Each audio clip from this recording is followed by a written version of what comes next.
Sa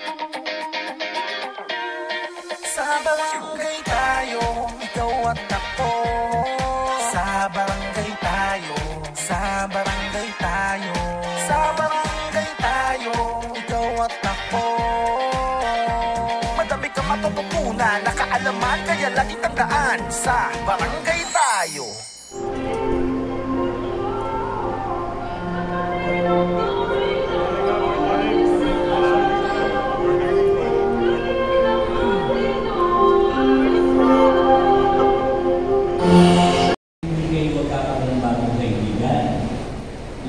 Ganun din po kami. Kami ay very, very proud right now dahil nagkakaroon po ng mga kapamilya na pumupunta sa akin at bumibisita. Kaya yung galak na aking nararamdaman ngayon. Episode ng Ganap ng Namayan, sana po medyo may natutunan na po kayo sa aming barangay sa medyo mahaba-habang panahon. No? Ayan, sisimulan na po natin ang ating benchmarking activity ngayong umaga. Nais ko lamang po kayo i-welcome mula sa barangay. Konsi Cap, maraming salamat. Kaya kailangan saluhin ko yung mikropono kay Sec Ann. Okay. So, sila ay tiga-barangay Taas. Kaya natutuwa po ako dahil yung paglipat nyo,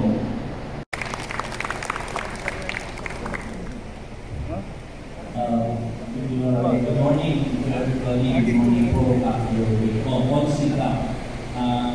Good morning po sa lahat ng members ng Barangay Council na pasok po ng Diyos. Maraming salamat sa pagkakaya. Good morning din sa Council ng Barangay Lumayan, sa mga Luzon, sa Barangay Staff, and sa SK.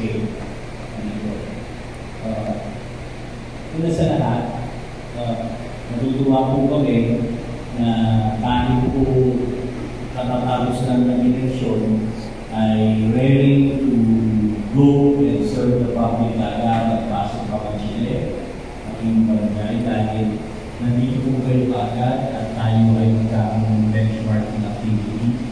So it only means one thing, na puso talaga ang pagsisilbi sa inyong barangay.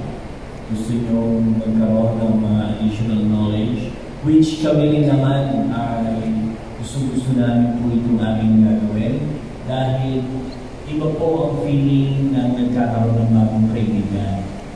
Sa barangay tayo, ikaw at ako. Nagbibigay ng aral sa mga kagawad at kapitan. Sa barangay tayo.